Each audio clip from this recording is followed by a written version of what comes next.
How long have you been in the music industry? Well, it's not really easy for me to really ascertain the actual date, but I know I've been to music industry for close to a decade. Okay. Close to 3 decades, not a decade. 3 decades. 3 decades. Of course, we started off from church. Then as a choir boy, those days, you know. But of course, I won't say that. I won't see that as a serious, you know, music per se. But it's church music. We're doing it on our own. Okay. On that medical level. You know. Okay. But that I took it up as a profession. Really, okay. About close to 3 decades now. Oh, wow. Close to 3 decades now. So it's a long time. Now, how did you decide? Because I know that for a lot of African parents or African children, it's tough to say that I want to be a musician. You know how it is.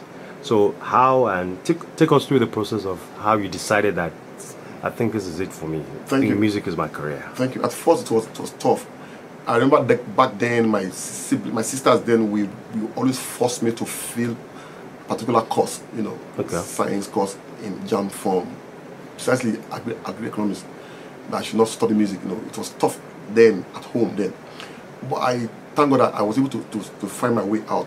That and I was able to convince them that I knew what I was doing. So I pressed my way then down to to escape to study music in OAU. Then precisely in 1991. Pinmiloye University. Yes, OAU, Kunle University. Okay. Then I did my diploma.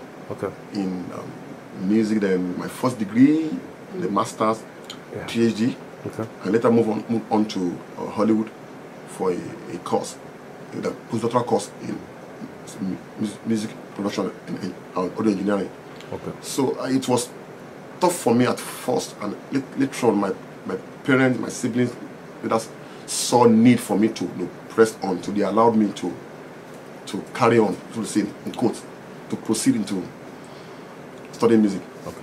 Now you majored on drums, because I know. Yes, all glory to God. I've been the first drummer in Nigeria to specialize on drum and the project and the final project in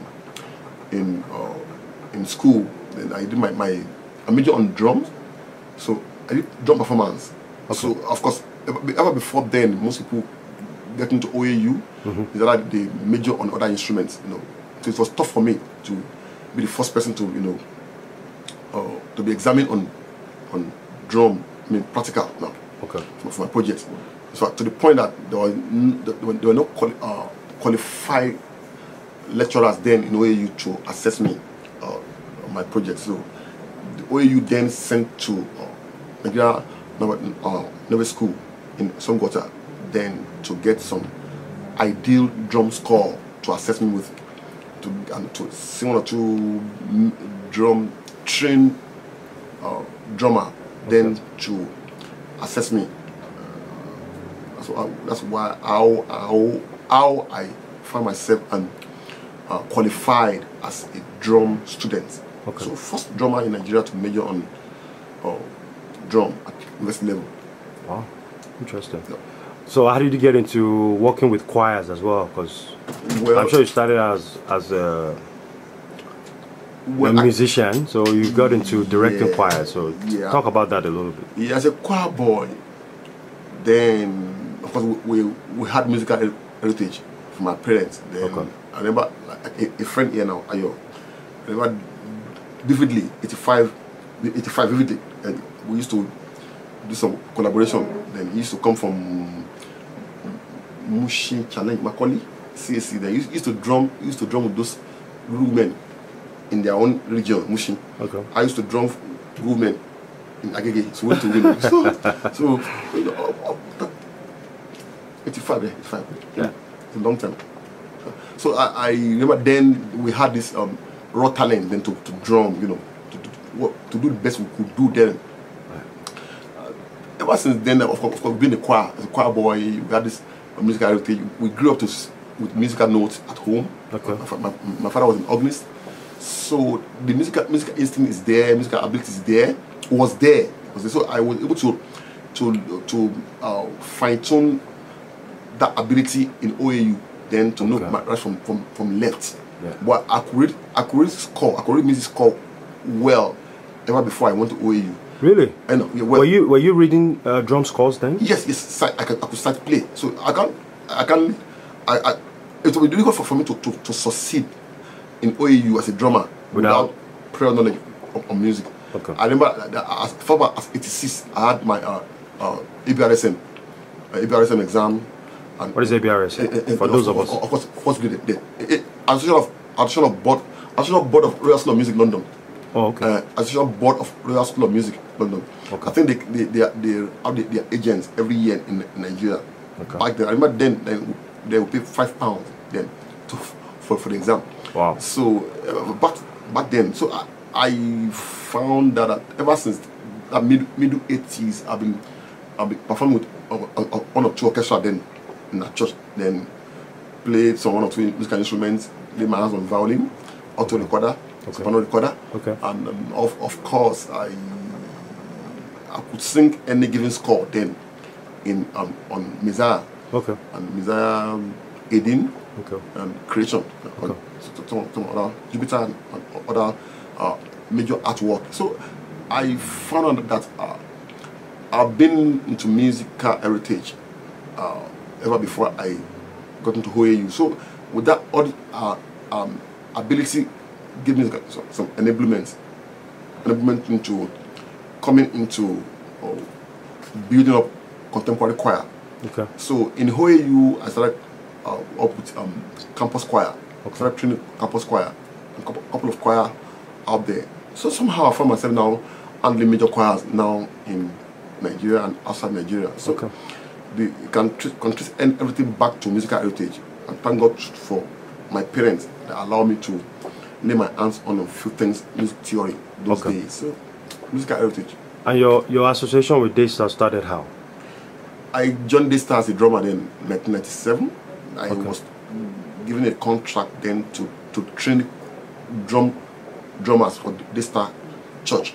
Of course, I had a friend then, Raji, that used to bring me to invite me to Daystar to perform, to play drum in one or two special events in Daystar those days. Okay. So at the point, he always press on, beckon on me to join the church. Then, of course, it was tough for me then, being a member. But I used to come there to train drummers. Up to a point when it was, each time I came around, then some messages, meant a lot to me, ministered to me. I saw future in Daystar then. So I decided to join Daystar on my own accord. Join Daystar as a drummer. And I laid down.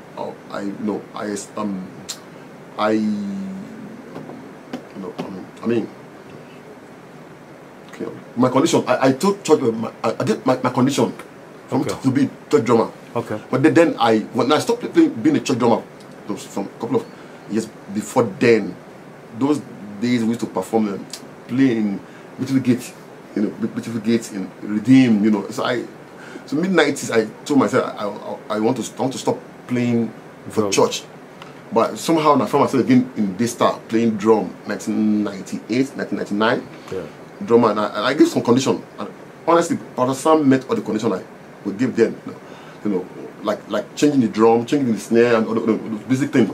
I want twin pedal, and so it met all the condition. Like I can be performing, playing with the then bassist.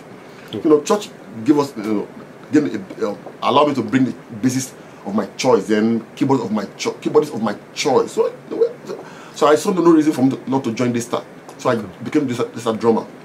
Ever since then, I'm playing drum. Even though I played drum in Daystar, I trained other choir out there. Okay. Until one day, the son discovered that I also trained choir out there. So he just brought me on board, invited me on board to be the assistant music director and choir director. Ever since then, all glory to God. We've been key into the Daystar vision to raise role model via singing through choir, through singing, and ever since then, it has been from glory to glory. the choir has been moved from glory to glory. What's the history of the annual carol, Christmas carol that you have at Daystar? Yeah. How did that get started? Yeah, it gets started in 2004. Okay. I became choir master 2004. 2004, I've been having it ever before 2004. I've gotten a deeper knowledge of Christmas carol season as a season in which people celebrate. Of course, time for us to celebrate the love of God by giving us His only begotten Son. That's the primary reason for Christmas period, you know. And but we celebrate Christmas period with diverse effects. And one of the mediums which communicates our joy in that period is through music. Yeah. So there's some basic carol tunes which we sing, carol songs. So ever since I was young, I've sang with different choirs, various carol tunes. So I know various carol tunes. I've learned how to blend them, how to modify them. So one thing I've ever been doing in carol in this time, from our first inception, is not just to sing carol tunes the same way the people sing them. We try to modify them, make them relevant to season. Okay. In other words, I would twist them, modify them, rearrange them, adapt them to meet the modern contemporary need of musical expression. We blend them with basic traditional concept of music. So we marry the Western music with African concepts. So which makes the Christmas carol in Daystar unique. Okay. We have a good blend of contemporary music, classical, and traditional. Okay. So which we project via strong medium of one of the strong medium of music, which is rhythm. Okay. So we display a lot of rhythmic adaptation into a carol, a lot of ideology of different tonal elements, different musical elements, and the area of postmodern contemporary music, in which an average Nigerian or audience in church can identify with. In other words, not just doing the basic classical songs the same way it's been rendered the whole olden days or other churches. We try to rearrange or modify an average given classical song, make them sound relevant to an average audience seated in the church, so that in long run they won't be bored seated. When I was young, we used to attend various carol concerts in which people get bored with just repeated style of song. Imagine choir singing about 8 classical songs back to back without So that really taught me a lot of lessons. That we can't bore our audience with just the same genre of music. So we try to modify, blend, make it interesting. Interesting with different rhythmic elements, rhythmic modulation, tonal modulation, with a lot of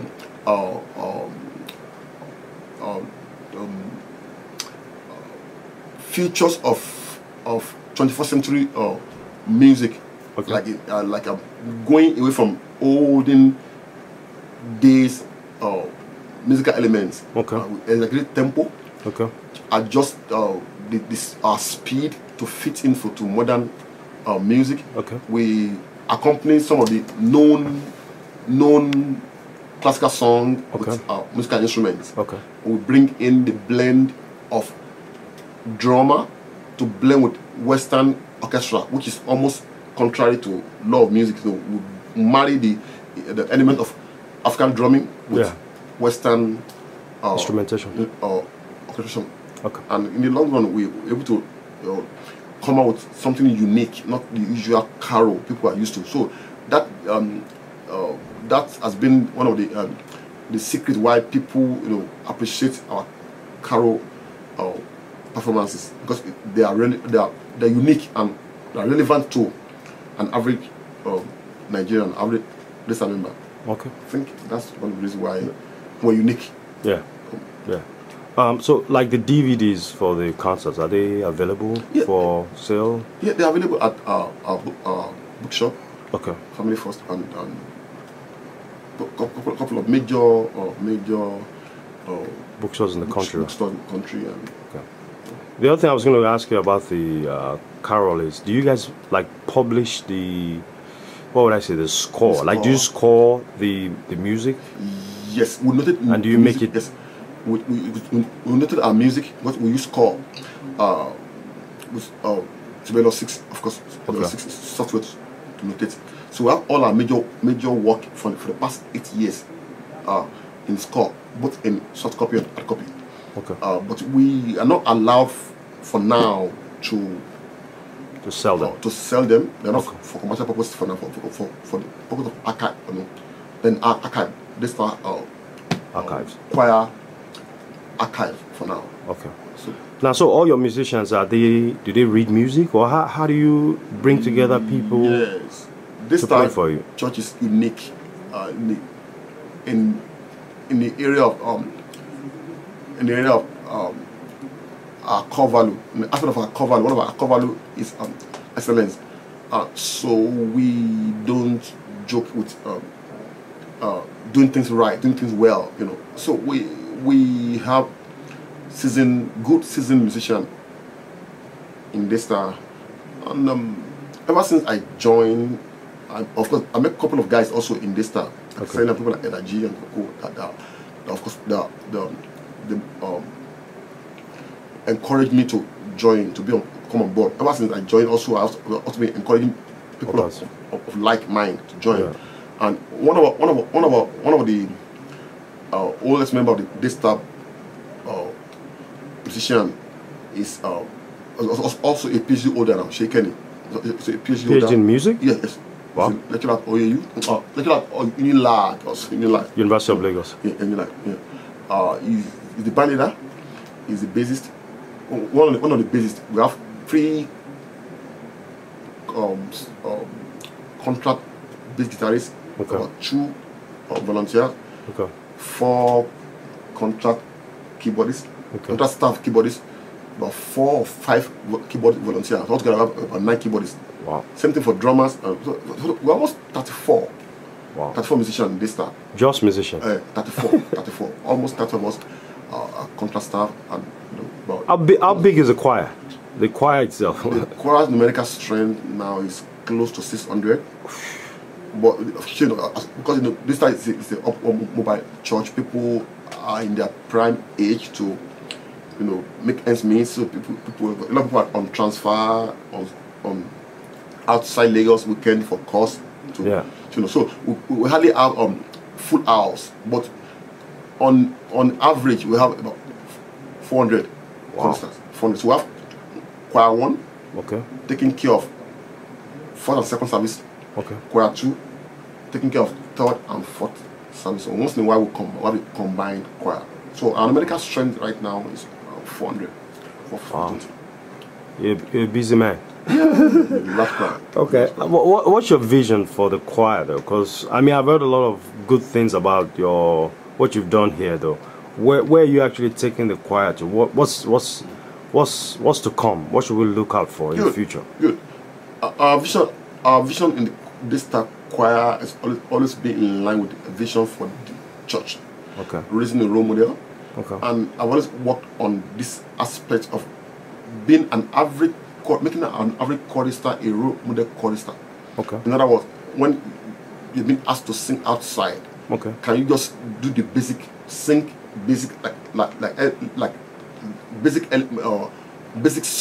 basic giving song, and when you sing, can you just sing and people out there will be impressed, okay, enough to want to emulate your musical dexterity.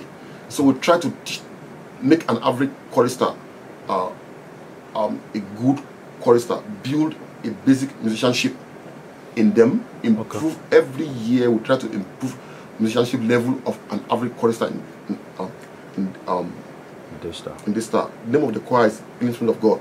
Okay. So an average choir member is trained to be able to stand on his or her own. You know, when we have mass choir, people converge. An average choir member find it difficult to sing alone, but they claim that my strength is when you have the whole choir. So we try to adjust that from that. Of course, at first we also have that challenge, and we still have fear of that in the choir. We constantly try to reduce that challenge to make an average chorister to be able to stand on their own outside Daystar choir. So also to project Daystar choir as a role model choir worthy of emulation among the other choir out there, and also to project the ministry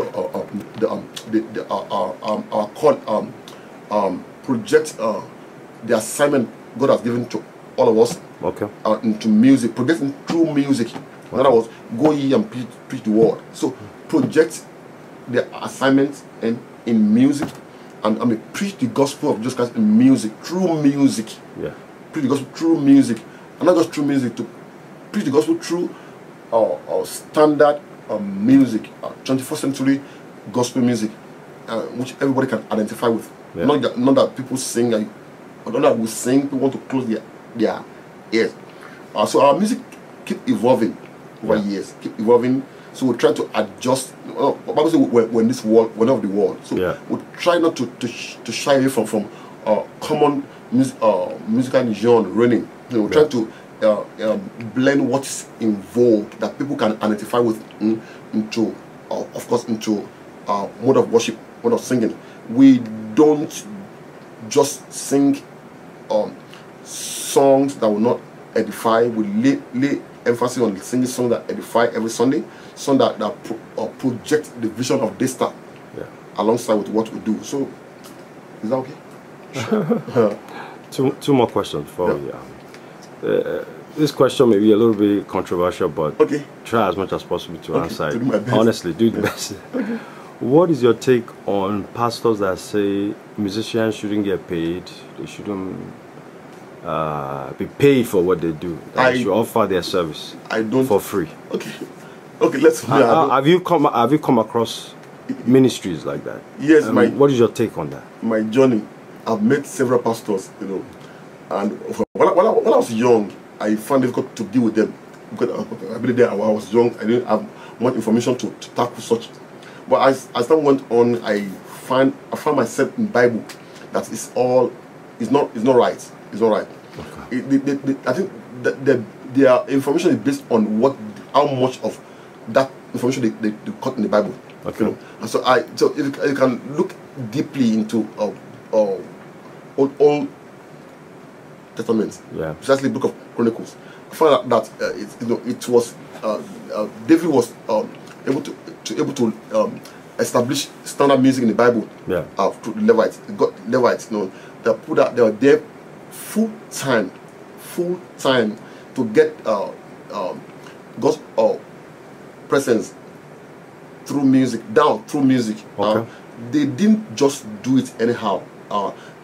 They held it in the Bible with serious business. They didn't just joke about it. So Asa and co.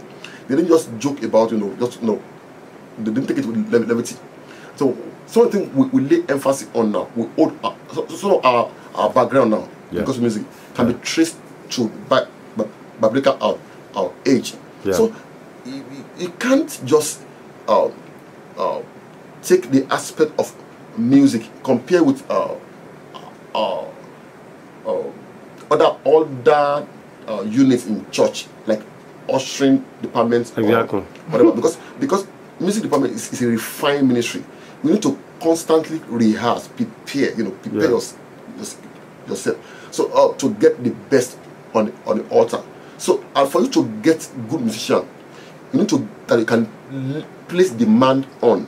You need to have something like a contractual agreement. You can place demand on them. If you just if you claim you want anybody bankers, anybody engineer, or doctor, lawyer to hold to play the instruments, or or sing, coordinate music, there'll be a day one will give me excuse that I need to be at my own office or whatever. So for you to be able to place demand on them, like David did in the Old Testament, to place demand on them, you need to get them on a contractual agreement so that they can constantly depend on how much days or hours they want to be available during the week, rehearse to get the best out. So it's a refined ministry. So I'm not agreeing with pastors that stand against getting musicians paid in church. Okay. If you look deeper into those churches, I can tell you that you can't really lay hold on substantial musical performance. Okay. In those churches. I'm not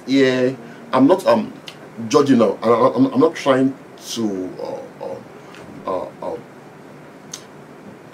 lay a landmark that is a standard. Okay. But from my opinion, I believe it's either the church, the pastor himself invest heavily on music, invest heavily on music, get trainers, or of course from outside, which in the long run still costing money. Okay. Invest more heavily on musical instruments, on trainer to build the musician. Okay. But the challenge is that how long would those musicians stay in that church? So I'm of the opinion that in order to place demand, by demand I mean ability to make them be available at every event and every service to perform well. There should be a contractual agreement between musician and church. That I know. All right. So, last question. Yeah. Give us some tips for the up and coming. Somebody wants to be just like KSticks. He wants to. Good. They want to be a music director. Where do they start from? And right now they're still in school. Okay. Where can they start from? Like, do you want them to study music, go and major in music if they're going to be doing what you're doing, or what path should they take? Okay. Let me start by saying that it's not a must that you must study music for you to rise up to the top in church music, in gospel music. It's not a must you study music, but it's a must you learn the basic rudiments of music. That was a must. Get informed about basics in music. That's some rudiments. If I say rudiment of music, it's not a must you learn tone, semitone, like going to university or writing jam. So if I say rudiment, there's some basic rudiments guiding contemporary music. So get informed, get a mentor, get someone to guide you on basic information.